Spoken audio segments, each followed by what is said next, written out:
트로트 가수 홍진영 씨 있지 않습니까? 배터리 네. 예, 박사 트로트 가수로 유명했었는데 네. 나중에 이분이 표절로 밝혀졌는데 이분 표절률도 74%였어요. 74%. 예, 그래서 그분도 이제 결국은 가수 활동을 잠정 중단하기도 했지 않습니까? 이분이 요즘 가장 쟁점이 되는 게 이진숙 교육부 장관 후보자였습니다. 일단 특검이 구속영장 청구를 하기 전까지는 이분 관련된 사건이 가장 쟁점이었는데 이 범죄 수준이다라고 논평까지 내셨어요, 대변인님이. 그렇죠. 그 논문 표절이란 게 이제 관례가 좀 있다고 하더라고요. 그러니까 완전히 새로운 논문을 작성한다면 굉장히 좋죠. 그럼 예. 정말 실력 있는 논문인데 근데 논문이라는 게 사례 연구를 반드시 하게 돼 있거든요. 예. 그러다 보니까 어느 정도 참고할 수밖에 없는 거고 그러다 보니까 인용률이라는 게 좀 있습니다. 네. 그런데 이제 킬러 카피라고 그러죠. 그걸로 돌려가지고 한 카피킬러. 카피킬러, 네. 카피킬러. 그걸 돌려가지고 한 15% 정도에서 왔다 갔다 하는 수준. 이게 이제 대학에서 허용하는 이제 표절 이제 허용치라고 합니다. 네. 그런데 이진숙 이제 후보자는 지금 더군다나 교수 출신 아닙니까? 그러면 본인도 논문을 썼을 거고 네. 또 논문을 교수로 활동하면서 이제 여러 군데 논문을 추가로 쓰고 발표도 하고 학회지에서 본인이 직접 게재도 하고 그랬을 거란 말이에요. 그리고 논문 지도도 했을 거고. 그러면 예. 아이들한테 논문 카피하면 안 된다, 표절 안 된다라고 교육도 했을 거예요. 그럼에도 불구하고 정작 본인이 무려 10개가 넘는 논문이 지금 표절됐다라고 일단 보도가 된 게 나왔었고요. 네. 또 심지어 어떤 논문은 무려 74%. 야, 74. 이게 74 굉장히 의미가 있는데 트로트 가수 홍진영 씨 있지 않습니까? 배터리. 네, 예, 사랑의 배터리. 예, 사랑의 배터리. 그분이 이제 무슨 경제학 박사인가요? 이 박사 무역학인가? 맞아요. 예, 무역학인가 기억나네요. 무역학인가 박사학위가 있다고 해서 해가지고 박사 트로트 가수로 유명했었는데 네. 나중에 이분이 표절로 밝혀졌는데 이분 표절률도 74%였어요. 74%. 예, 그래서 그분도 이제 결국은 가수 활동을 잠정 중단하기도 했지 않습니까? 이분이 한 2, 3년 쉬었어요. 제가. 그렇죠. 네. 예, 그렇게 했었는데 심지어는 이렇게 교육의 당사자, 그것도 가장 모범이 된 교수가 무려 74%나 표절률이 나왔다는 거 굉장히 저는 교육부 장관으로서 자격 미달이다. 그래서 저는 이게 일단 표절 건수도 10개가 넘었고 표절률도 굉장히 높기 때문에 이거는 범죄 수지라고 봐야 된다. 단순히 윤리 위반 이렇게 해서 넘어갈 일은 아니다. 그래 봅니다. 그러니까 일단 논문 2개가 제목부터 결론까지 완전히 동일한 게 또 있었다. 그렇죠. 예, 2018년인데요. 예, 2018년인데 그 학회지에 이렇게 실립니다. 예. 조명의 면적 및 조도 연출 변화에 따른 피로감 평가 연구 있고 또 다른 게 뭐냐면 다 똑같습니다. 다 똑같고 어떻게 되냐면 조명의 연결 및 조도 연출 변화에 따른 불쾌 글레어 평가 연구. 그러니까 피로감이라는 단어를 불쾌 글레어라고 그것만 바꿔가지고 피로와 불쾌. 이게 바로 예. 74%입니다. 이준우와 준우리 뭐 이런 뭐 이제 차이. 그런 느낌이죠. 그래서 실험 설계 방식도 똑같고 참가자 조건, 분석 방법, 또 이제 활용한 사진, 결론까지 거의 동일해 가지고 이게 바로 74% 이제 표절된 논문이고요. 또 이제 2009년에도 또 있습니다. 네. 오래됐습니다. 공동주택 관련된 거, 뭐 야간 조명 사례 이것도 이제 본인이 일 저자로 올린 논문이 있는데 알고 네. 보니까 제자 김모 씨의 석사학위 논문을 이제 인용해서 한 거고 이 문장은 수십 개가 일치했다고 합니다. 그래가지고 우리 이준우 대변인이 어제 이런 성명을 냈습니다.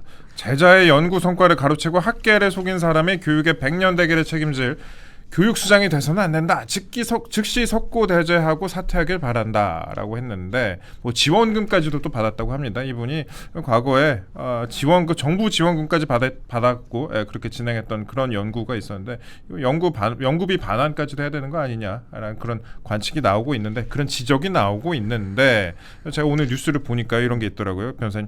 제자들의 신체를 활용해서 본인 논문의 데이터를 획득했다라는 의혹이 이진숙 후보자 관련해서 새롭게 보도가 됐고 또 과거에 한 학회 회장으로 재임하던 시절에 갤러리에 마련된 행사장에서 소란까지 피웠었다. 이분 논란이 지금 한두 개가 아닙니다.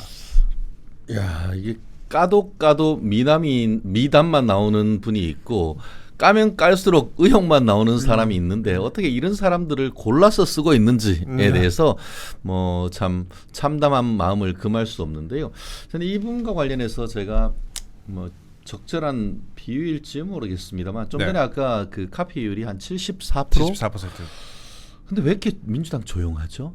예전에 네. 김건희 여사 그 대학 논문 그 박사학위 논문이 카피킬러에 할 때 한 35% 정도 전후인가 아마 그 카피됐다라고 얘기를 하면서 그걸 가지고 민주당이 얼마나 얘기를 했냐 그 난리를 쳤냐 하면은 뭐 교수 단체 같은 경우에는 뭐 35% 정도 된 걸 가지고 이게 홈페이지 자료 복사해서 붙여내 넣는 복붙 정도다 그렇게 비판을 했었고 국민검증단 이런 것 같은 경우에도 뭐 출처 없이 복사해서 붙였다 35% 정도를 가지고 복사해서 붙였다라고 얘기를 했다고 하면 이거는 74%면은 이거 예. 그대로.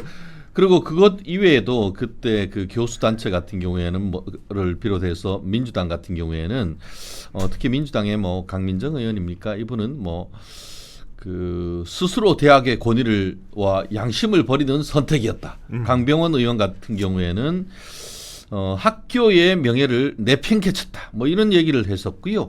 서영주 그 민주당 대변인 같은 경우에는 단 한 명의 엉터리 박사를 유지하기 위해 10만 동문과 75년 역사의 학문적 신뢰와 명예까지 내팽개쳤다. 뭐 이런 거의 뭐 이게 우리 말로 표현할 수 있는 최대의 어떤 그 비판을 했는데 그거보다 2배하고 조금 두 더 배, 있잖아요. 그렇죠. 예. 그런 분에 대해서는 장관해도 되는 겁니까? 부총리해도 되는 겁니까?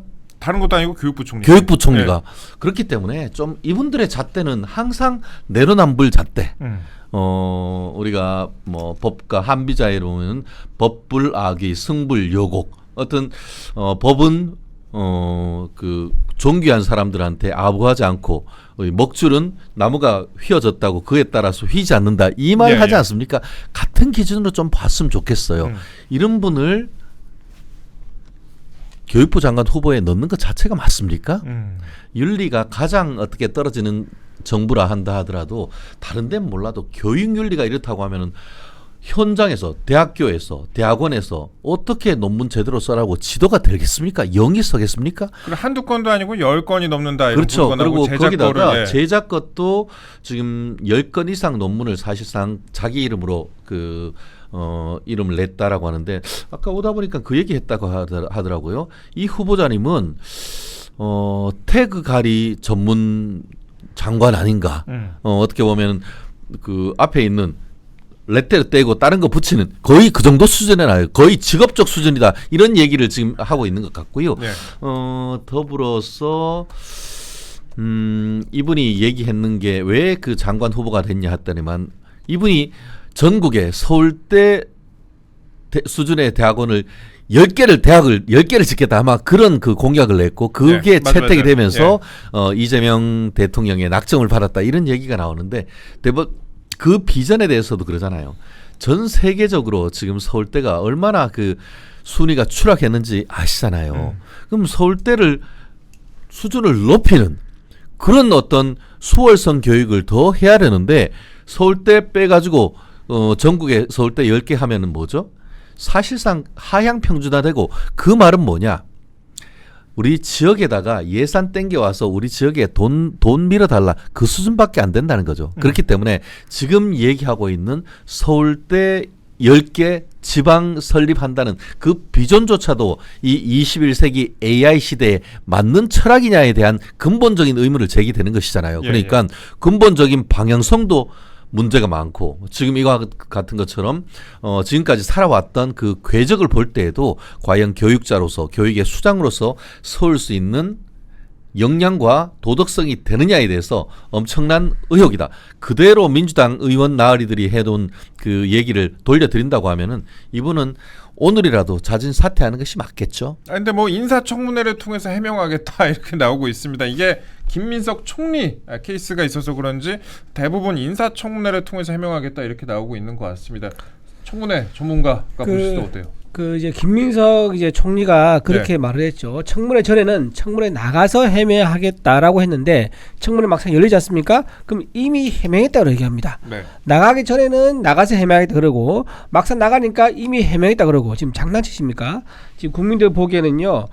이번에도 이제 자료도 내지도 않고 증인도 없이 참고인도 없이 할 가능성이 많아 보이는데요. 지금 이진수 후보자 가진 의혹 중에는 이거 갑질 의혹도 있습니다. 갑질. 갤러리 네. 학회 명의로 이제 갤러리를 공짜로 이용해 가지고 행사를 했었는데 네. 거기서 본인이 이제 학회 회장 자격으로 나갔는가 봐요. 아하. 근데 대상에 자기가 상장을 수여해야 되는데 최우수상에 상장을 수여하게 되니까 거기 있던 교수들하고 과음을 치면서 난장판이 벌어진 거예요. 아. 내가 왜 대상한테 상을 주지 않고 최우수상이냐? 도대체 나 말고 누가 대상상을 준다냐고 하니까 그걸 옆에서 교수들이 말렸다고 합니다. 그 보도가 사실이라면 충격적이네요. 충격적. 네. 그리고 학생들이 옆에서 벌벌 떨었대요. 그러면서 주변 내 상가 상인들도 굉장히 영업에 방해를 입었다 그래요. 아. 그래서 나중에 갤러리에서 사과를 요구하니까 그제서야 사과를 하는데 그것도 자기가 아니라 부회장을 대신 내려보냈다가 무슨 소리냐? 그 당시 이제 가장 소란을 피운 회장이 와야 된다라고 해가지고 회장이 왔대요.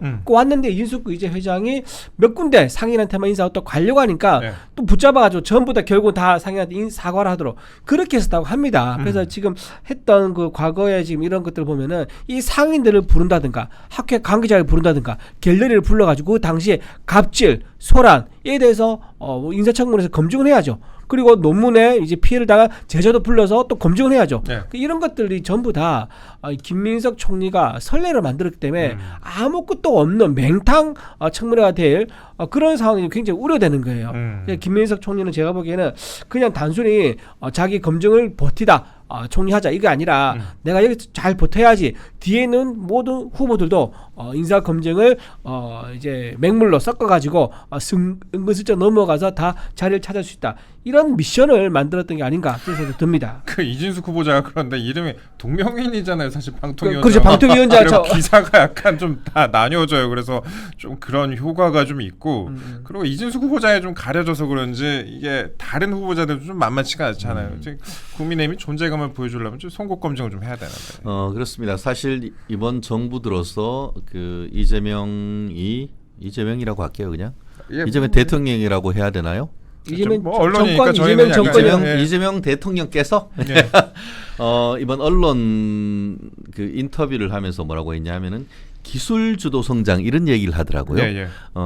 문재인 정부에서는 소득 주도 성장하다가 폭삭 망했는데 나름 뭐 키워드가 기술 주도 성장이라고 해서 그래도 제 귀역에 쏙 들어가더라고요. 근데 딱 이게 그 내각을 쏙 이렇게 열어봤더니만 네.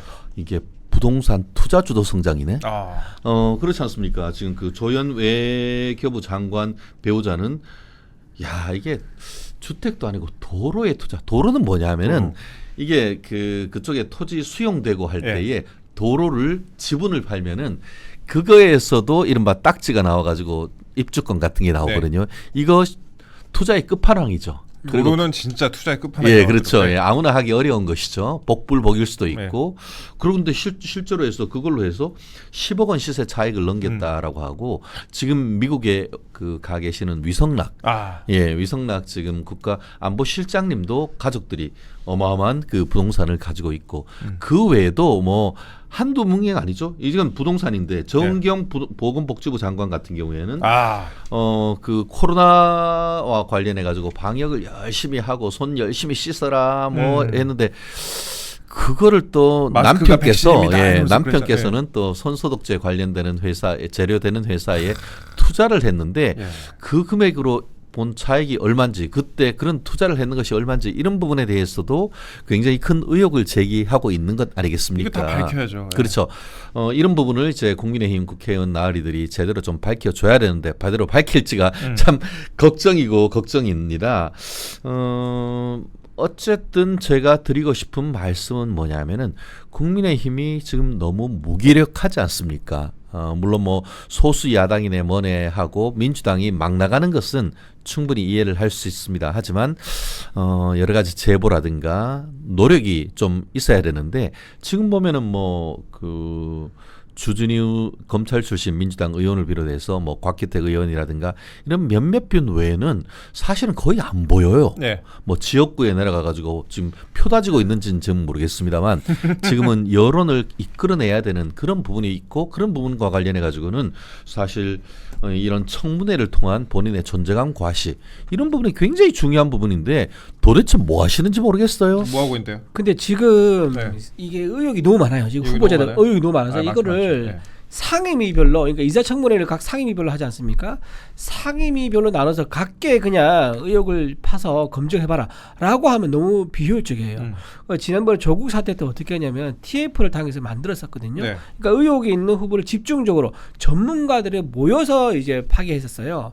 근데 이거는 이번에도 이렇게 해야 될 것 같아요. 지금 정동영 후보 같은 경우는 거의 패밀리 비즈니스입니다. 태양광. 그렇죠. 태양광. 배우자 민모 씨, 두 아들 그리고 동생 모두 다 태양광 사업을 했어요.